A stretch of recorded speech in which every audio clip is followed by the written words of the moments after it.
बालभारतीचाच दुसरा एक प्रकार समोर आलेला तो म्हणजे 6व्या वर्गातल्या पाठ्यपुस्तकामध्ये लोकनृत्य नावाचा एक पाठ आहे.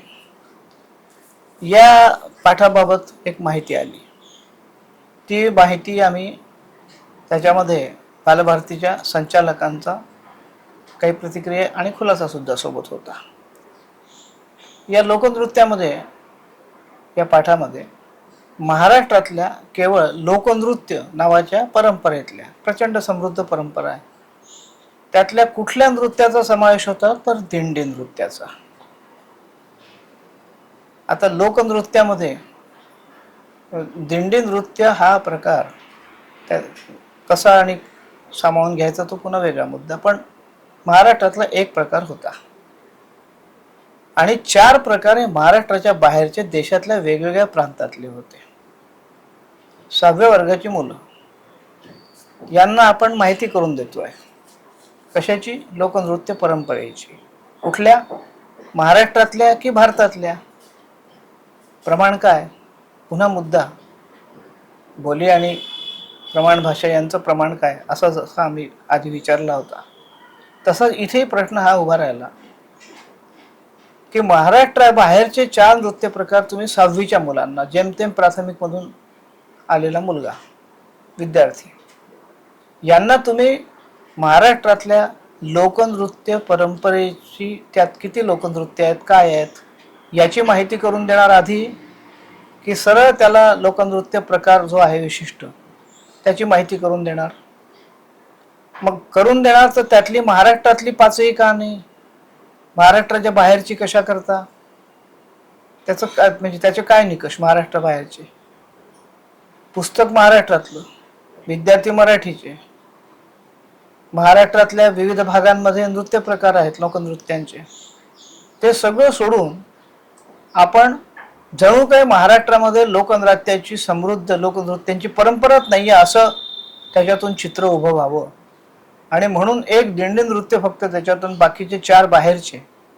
यातून आपण 6वीच्या मुलांवर काय संस्कार घडवतो? महाराष्ट्रातली लोकनृत्य परंपरा समृद्ध आहे ती त्याच्यासमोर, त्याच्यावर तो संस्कार घडवतो, की त्याच्या इतक्या कोवळ्या वयात 6व्याच वर्गामध्ये याच्यातून हा संदेश देतो की भारतातली ही समृद्ध लोकनृत्य परंपरा आणि महाराष्ट्रातलं एक दिंडी नृत्य, हे प्रश्न त्याच्यातून उभे होतात. आम्ही पुन्हा पत्र पाठवून हेच विचारलं मराठीच्या व्यापक हितासाठी महाराष्ट्र सांस्कृतिक आघाडीतर्फे, की हे जे काही तुम्ही समावेश केलेला आहे हे प्रमाण कोणी ठरवलं? महाराष्ट्राबाहेरचे 4 आणि महाराष्ट्रातलं 1, याचं निश्चितपणे प्रयोजन काय, कारण काय, या प्रमाणामागचं, हे ठरवण्यामागचे निकष काय, आधार काय, त्याच्या मागचा हेतू काय? मग आणि मागणी आम्ही ही केली की प्रमाण उलट असायला पाहिजे. पाठ्यपुस्तक महाराष्ट्रातलं आहे, मराठीचं आहे. महाराष्ट्रातल्या लोकनृत्याचा परिचय त्याला 6व्या वर्गामध्ये आधी तुम्ही नीट करून द्यायला पाहिजे.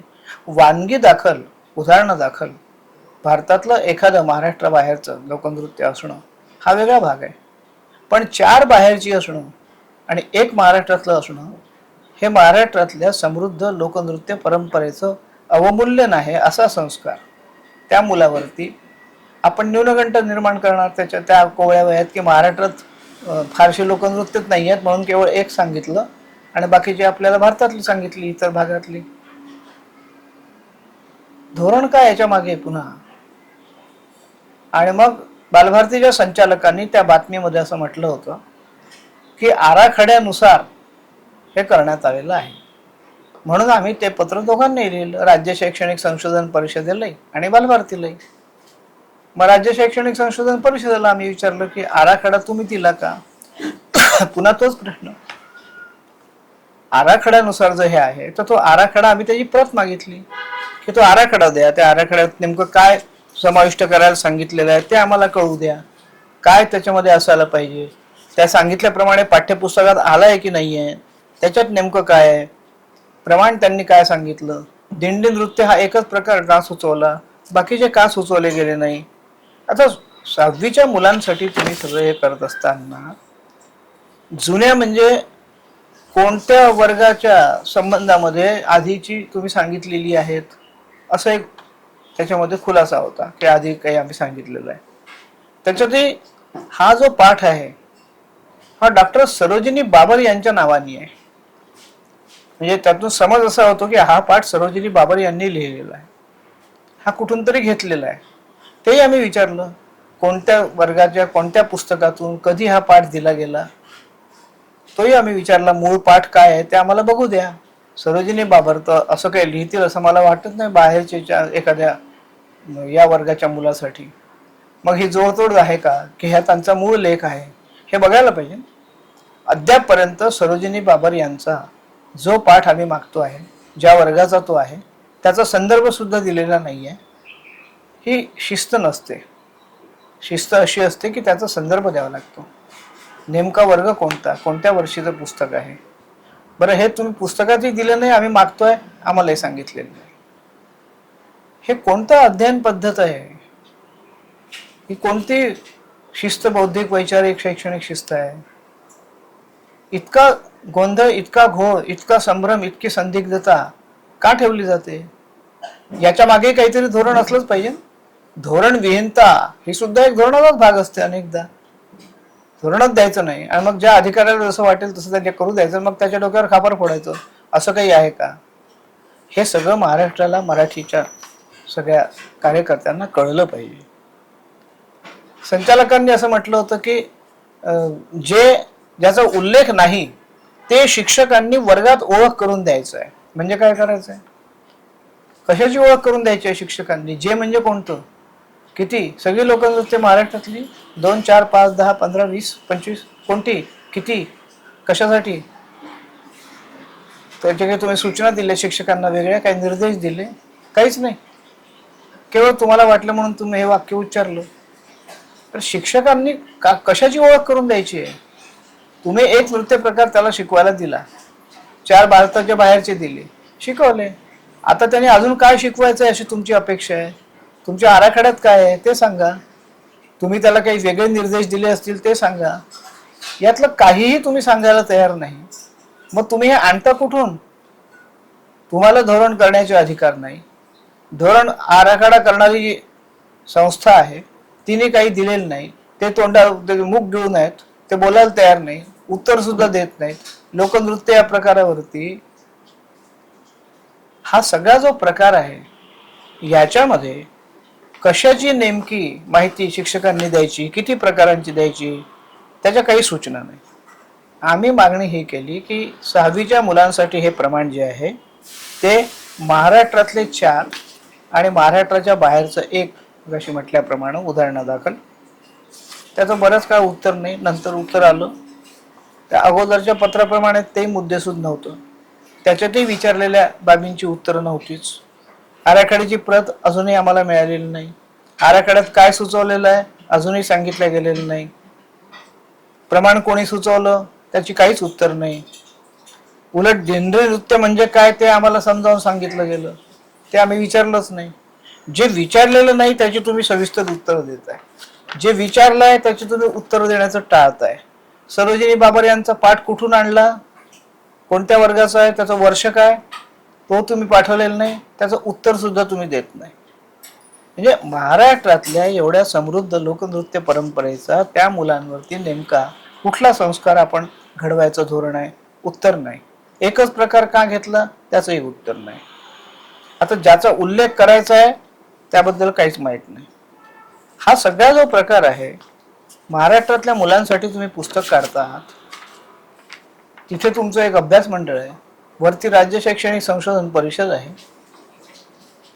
पुन्हा पुन्हा आम्हाला पत्र देऊन पुन्हा पुन्हा उत्तरं मागवावं लागतात.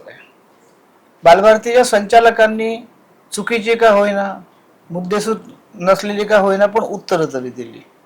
राज्य शैक्षणिकच्या संचालकांनी उत्तर देण्याचं अजूनही टाळलेलं आहे. आता हे संबंधित अधिकारी जे आहेत हे वरती कोणाला उत्तरदायी आहेत की नाही.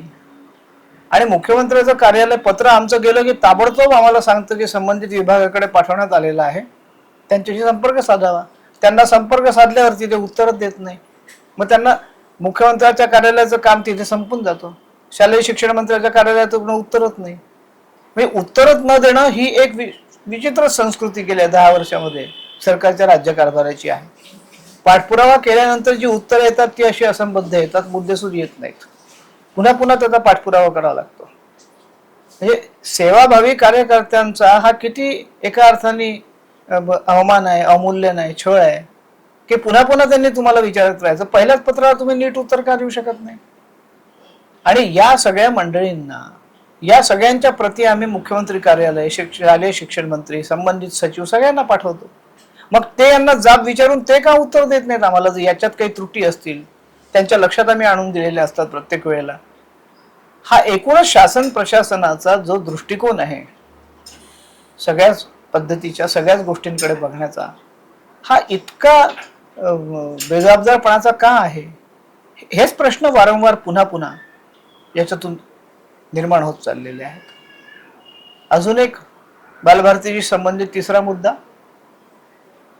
एका पाठ्यपुस्तकामध्ये महात्मा फुले आणि सावित्रीबाई फुले यांनी महाराष्ट्रातली पहिली मुलींची शाळा काढली असा उल्लेख आहे. त्याची एक बातमी आली. त्याच्यावर आम्ही पत्र लिहून विचारलं दोन्ही संस्थांना, राज्य शैक्षणिक आणि बालभारतीला, की ही महाराष्ट्रातली पहिली शाळा त्यांनी काढली, आम्हाला तर माहिती आहे की त्यांनी भारतातली पहिली शाळा काढली, आणि तुम्ही मुलांना काय सांगणार की महाराष्ट्रातली पहिली शाळा सावित्रीबाई फुले आणि महात्मा फुलेंनी काढली मुलींची? आपल्याला त्यांना देशातली पहिली काढली हे सांगायचं नाही आहे का? मग तुम्हाला काही संशय आहे का की त्यांनी देशातली पहिली काढली की नाही काढली? कोणाला संशय आहे? तुमच्या अभ्यास मंडळात कोणाला संशय आहे? तुमच्यापैकी कोणाला संशय आहे? असेल तर आम्हाला ते सांगा. दुसरा त्यात अजून एक पाठ आहे, दुसरा मुद्दा होता तो मला वाटतं 6वीच्या पुस्तकातला. तिथे विविध धर्मांची ओळख करून देणारा एक पाठ आहे. त्या पाठामध्ये हिंदू, ख्रिश्चन, ज्यू, इस्लाम, जैन आणि बौद्ध यांचा परिचय करून दिला. छान, उत्तम, व्यवस्थित आहे. ते करताना काय केलं आपण?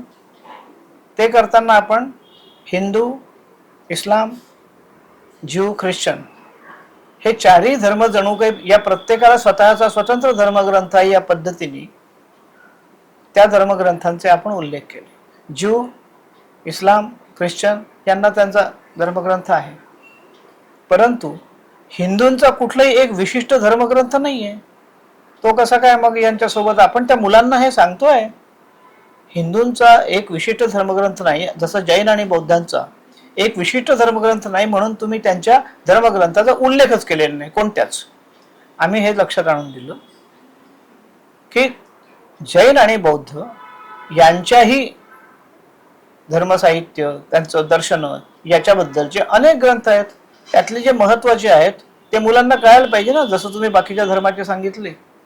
त्याचं उत्तर आम्हाला असं देण्यात आलं की जैन आणि बौद्ध यांचे अनेक ग्रंथ आहेत, त्याची संख्या दिली त्यांनी, आम्हालाही ठाऊक आहेत म्हणून. तसेच हिंदूंचेही आहेत ना अनेक ग्रंथ. हिंदूंजवळ कोणता एक विशिष्ट धर्मग्रंथ आहे ज्याचा तुम्ही उल्लेख करताय? मग तो कसा काय तुम्ही चार मध्ये घातला? ज्यू, इस्लाम आणि ख्रिश्चन यांना विशिष्ट धर्मग्रंथ आहे, पण हिंदूंना एक विशिष्ट कुठलाही धर्मग्रंथ नाही, ही दर्शनं जी आहेत. मग तसेच जैन आणि बौद्ध ही सुद्धा या देशातली अतिशय महत्वाची दर्शनं आहेत. तुम्ही आम्हाला उत्तर देताना जैन आणि बौद्ध या दर्शनांबद्दल जो खुलासा केला की त्यांचे इतके इतके ग्रंथ आहे, असे आहेत, असे आहेत, तर यातल्या 2-2, 3-3 ओळींमध्ये तुम्ही त्या ग्रंथांचा परिचय, त्याची नावं किमान त्या मुलांपर्यंत पोहोचवू शकता. ती पोचवायला काहीच. मग हे असं असताना त्यांनी आम्हाला प्रश्न विचारला की असं ते नावं देणं योग्य ठरेल का? का ठरणार नाही? तुम्ही मुलांना काही चांगली माहिती करून देणं काही अयोग्य आहे का? तुम्ही मुळीच दिलेली नाही ना. म्हणजे त्यांना जैन आणि बौद्ध या धर्मग्रंथांचा काही परिचय तुम्ही करून द्यायचा का नाही? याच्याही मागे काय धोरण, काय निकष, काही नाही. आता या दोन पैकी बालभारतीचं आम्ही अभिनंदनही करतो, आभारही मानले की पहिला मुद्दा जो होता की महाराष्ट्रातली नव्हे तर देशातली पहिली मुलींची शाळा महात्मा फुले आणि सावित्रीबाईंनी काढली, हा उल्लेख दुरुस्त करण्यात येणार आहे असं आम्हाला पत्र आलं आणि एक शुद्धीपत्रकही काढलं त्यांनी.